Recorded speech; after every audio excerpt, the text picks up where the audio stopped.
ये कहानी है पराधीनता की बेड़ियों में जकड़े भारत के स्वाधीन होने की। 79 साल का स्वाधीन भारत, जिसके हर एक पन्ने में हर दौर की राजनीति के छाया चित्र हैं और हर दौर में गर्व से लहराता भारतीय तिरंगा है। Long years ago, we made a tryst with destiny, and now the time comes when we shall redeem our pledge, not wholly or in full measure, but very substantially. At the stroke of the midnight hour, when the world sleeps, India will awake to life and freedom. Bharat जागृत हुआ, लाखों करोड़ों भारतीयों की स्वतंत्रता का संकल्प सिद्ध हुआ, आहूतियां सिद्ध हुई और वर्षों वर्षों के रास्ते पार करते, दुनिया के कदम से कदम मिलाते नए भारत ने एक बार फिर विश्व को चकित किया। नरेंद्र दामोदर दास मोदी साल 2014 के बाद एक और गौरवशाली नए भारत का उदय हुआ। विधि द्वारा स्थापित मैं संघ के प्रधानमंत्री के रूप में अपने कर्तव्यों का श्रद्धापूर्वक और शुद्ध अंतःकरण से निर्वहन करूंगा। प्रधानमंत्री नरेंद्र मोदी ने आज 80वें स्वतंत्रता दिवस के मौके पर देश को लाल किले से संबोधित किया। आजादी के लगभग 8 दशकों बाद ये पहला मौका था जब पूरा वंदे मातरम यानी हमारा राष्ट्रगीत आज लाल किले की प्राचीर से गूंज उठा। ये ऐतिहासिक क्षण था, ये गर्जना है हमारे युवा भारत के राष्ट्रवादी सोच की।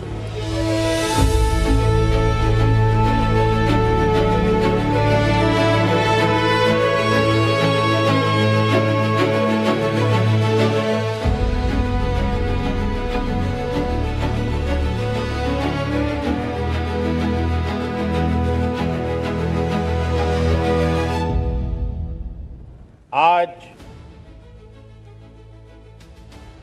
हर दिलों की धड़कन वंदे मातरम के नाद से गूंज रही। आज हर घर तिरंगा है, हर मन तिरंगा है और देश उत्साह और उमंग के साथ नए संकल्पों को लेकर के आज आगे बढ़ रहा है। नया भारत नई ऊर्जा और नए संकल्पों का भारत है। करीब 8 दशकों की लंबी यात्रा में भारत ने क्या क्या नहीं देखा। बुद्ध के भारत ने युद्धों के दौर देखे, उससे भी पहले विभाजन की विभीषिका देखी, सामने खड़ी विशाल चुनौतियां देखी। ये चुनौतियां आर्थिक, सामाजिक और राजनीतिक सभी थी। जो देश अपनी आज़ादी को, अपनी ज़मीन को बचा नहीं सकता, उसकी कदर दुनिया में कौन करे और उसकी ताकत क्या है और तरक्की करने की। इसलिए हालांकि सब में बड़ा काम हमारा इस वक्त है मुल्क की ताकत बढ़ाना, मुल्क की पैदावार बढ़ाना, मुल्क में से गरीबी निकालना, खुशहाल मुल्क को करना, हर एक को बराबर का मौका मिले तरक्की का। पूर्व प्रधानमंत्री पंडित नेहरू का यह भाषण था साल 1963 के स्वतंत्रता दिवस का, जब भारत चीन के धोखे और हमले का शिकार हुआ था। जब नेहरू को पहली बार ये बात समझ आई थी कि सिर्फ मित्रता के भरोसे देश की सरहदों को छोड़ा नहीं जा सकता। 1962 में ही असम में हुए चीन के हमले पर नेहरू के संदेश की भी तब खूब आलोचना हुई थी। इस वक्त कुछ असम के दरवाजे पे दुश्मन है और असम खतरे में है। इसलिए खास तौर से हमारा दिल जाता है हमारे भाइयों बहनों पर जो असम में रहते हैं, उनकी हमदर्दी में, क्योंकि उनको तकलीफ उठानी पड़ रही है और शायद और भी तकलीफ उठानी पड़े। हम उनकी पूरी मदद करने की कोशिश करेंगे और करेंगे। लेकिन कितने ही हम मदद करें, हम उनको तकलीफ से नहीं बचा देंगे। बीते 12 वर्षों में भारतीय सेना ने जल, थल और नभ तीनों में आत्मनिर्भर बनने की दिशा में बहुत तेजी के साथ कदम बढ़ाया है। आज का भारत ग्लोबल साउथ के दमदार लीडर के तौर पर उभर रहा है, लेकिन आजादी से लेकर अब तक का सफर इतना आसान नहीं रहा। देश के बाहर भी और भीतर भी नक्सलवाद से लेकर तुष्टीकरण और अवसरवादी राजनीति ने भारत के स्वाभाविक विकास की रफ्तार को दशकों तक रोके रखा था। पवित्र शब्दावलियां चुनी तो गईं, लेकिन इनको एक राजनीतिक टूल के तौर पर इस्तेमाल भर किया गया। जैसे सेकुलरिज्म के नाम पर तुष्टीकरण की राजनीति चली, गरीबी हटाओ का नारा जरूर दिया गया, लेकिन औद्योगिकरण धीमा रहा। सोशलिस्ट अप्रोच की बात कही गई, लेकिन इसके मूल में जातिवादी राजनीति का आधार तैयार हुआ। लिबरल धारा के नाम पर देश की बहुसंख्यक आबादी को उसकी सांस्कृतिक चेतना से दूर रखने का प्रयास भी हुआ। इस नक्सलवाद ने 4 दशक तक हिंदुस्तान के बहुत बड़े हिस्से को, बहुत बड़ी आबादी को दबोच करके रखा था, बंदूक के नोक पर दबोच करके रखा था, संविधान की धज्जियां उड़ा दी थी और देश के सामान्य नागरिकों की रक्षा में 3,500 से ज्यादा हमारी पुलिस के, सुरक्षा बल के जवान शहीद हो गए। नरेंद्र मोदी देश के उन प्रधानमंत्रियों की कतार में शामिल होते हैं जिन्होंने देश को ऐतिहासिक दिशा दी। चाहे आजादी के बाद नेहरू की देश के भविष्य के रास्ते की बुनियाद रखने की बात रही हो, या नेहरू के बाद लाल बहादुर शास्त्री का दौर, इंदिरा गांधी का दौर। पीएम मोदी ने लाल किले की प्राचीर से लगातार 13 बार देश को संबोधित किया। पूर्व प्रधानमंत्री जवाहरलाल नेहरू ने 17 बार लगातार लाल किले से देश को संबोधित किया, तो वहीं पूर्व प्रधानमंत्री इंदिरा गांधी ने लाल किले की प्राचीर से कुल 16 बार देश को संबोधित किया, जिसमें 11 बार 1966 से 76 के बीच और 1980 से 84 के बीच 5 बार इंदिरा गांधी ने भाषण दिया। लाल किले की प्राचीर से देश की 2 महत्वपूर्ण विचारधारा के लीडर्स ने देश को आगे ले जाने का खाका हर बार रखा। करीब 80 साल की आजादी के सफर में लाल किला देश और देश की राजनीति के बदलते दौर और चुनौतियों का गवाह रहा। मध्यम वर्ग मजबूत हुआ है, संख्या में भी, और उसकी ताकत भी बढ़ी है।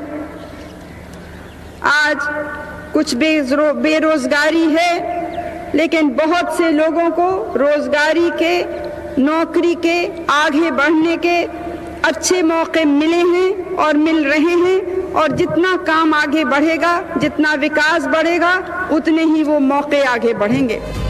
तो आखिर वो कौन से बड़े वादे थे जो इंदिरा गांधी के दौर में लाल किले की प्राचीर से किए गए और वो सिद्ध हुए भी?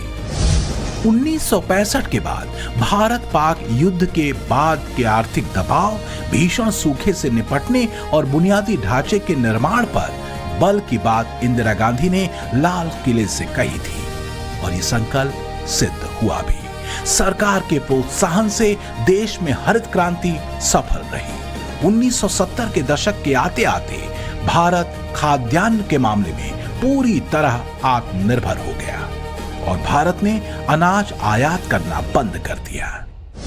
हमारे देश में जहां हमें हाथ भीख मांगने के लिए लंबा करना पड़ता था, आज हम अपने देश में वो अनाज पैदा कर सकते हैं। लेकिन काफी नहीं है, जनसंख्या भी बढ़ रही है,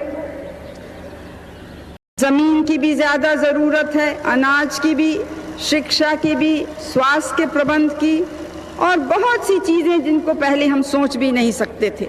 आज वो सब चीजें आवश्यक वस्तु हो गई हैं, हर एक व्यक्ति के लिए, हर एक परिवार के लिए। और फिर आया साल 1974, जब पोखरण 1 परमाणु परीक्षण का जिक्र करते हुए भारत की वैज्ञानिक ताकत का प्रदर्शन किया गया। भारत का पहला उपग्रह 1975 में आर्यभट्ट के नाम से लॉन्च किया गया, जो भारत की वैज्ञानिक प्रगति की तरफ एक महत्वपूर्ण कदम था। यह भी इंदिरा गांधी के दौर में हुआ था। हमारा देश भारत जब आजाद हुआ तो देश के सामने कई चुनौतियां थी। देश के पहले प्रधानमंत्री थे जवाहरलाल नेहरू। उनके सामने लोगों की अपेक्षाओं का एक पूरा आसमान था। लेकिन जिस तरह से जवाहरलाल नेहरू ने देश की बागडोर को संभाला, वो हमेशा स्वर्ण अक्षरों में लिखा जाएगा। 70 के दशक में इंदिरा गांधी देश का नेतृत्व कर रही थी और उनके सामने भी कई चुनौतियां थी, लेकिन इंदिरा गांधी के दृढ़ नेतृत्व का ही नतीजा था कि पाकिस्तान से अलग होकर बांग्लादेश बना और पूरी दुनिया ने भारत का लोहा माना।